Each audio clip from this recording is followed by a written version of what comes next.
Hey Wanderer, welcome back to the curious journey where we dive into the stories that shaped everything, one wonder at a time. Last time we left Moses on the edge of the promise, a leader who saw the land from a distance but never stepped in. Now it's Joshua's turn, a man who's walked through battles, doubts, and deserts, and still dares to believe. This is the story of stepping into what you've been waiting for. Dawn spills across the Jordan River. The air is thick with anticipation. This isn't just water, it's history in motion. Joshua stands there, remembering Moses, maybe feeling that quiet weight of legacy. God tells him, be strong and courageous, not once, not twice, but three times, because courage isn't born, it's built.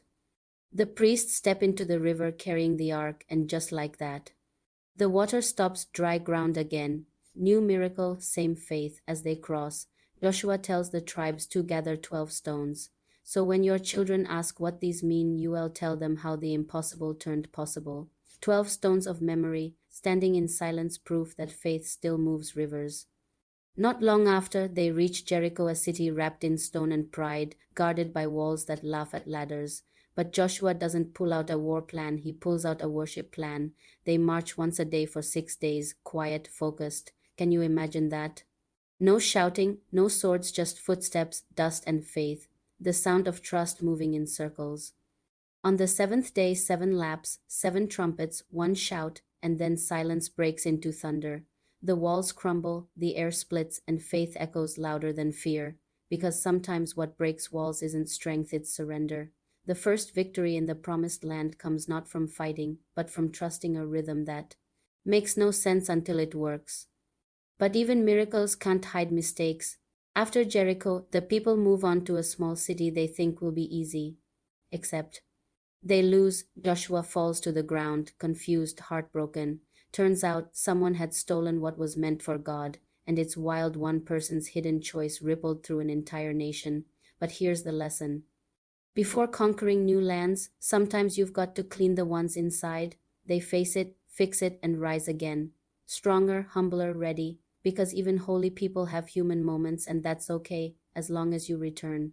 From there, the journey becomes years of fighting, marching, conquering, days when the sun literally stands still, and nights when the stars witness exhaustion and doubt. Joshua doesn't lead with ego, he leads with endurance. It's not one big victory, it's dozens of small, stubborn ones. Every day, another step, another risk, another prayer whispered under breath. Because getting the promise isn't the hard part, keeping it is. Time passes. The tribes settle, the land rests, and Joshua, old now, calls everyone together. The same man who once shouted at walls now speaks softly. His last words aren't about war or victory, they're about choice. Choose this day whom you will serve, because promises don't stay alive by themselves, they live through loyalty. Joshua finishes well. No thunder, no fire, just peace. The boy who followed Moses becomes the man who led a nation home. And as the sun sets on his story, you realize faith didn't end with Moses. It evolved, so maybe courage isn't loud or flawless, maybe it's quiet steps in impossible directions. Joshua's story reminds us that faith walks in circles before it breaks walls, that obedience looks boring until it's legendary, and that sometimes crossing into your promise means trusting the ground before it appears. Stay curious, wanderer. Next stop, Judges, where chaos, heroes, and heartbreak show what happens when the people forget who brought them here.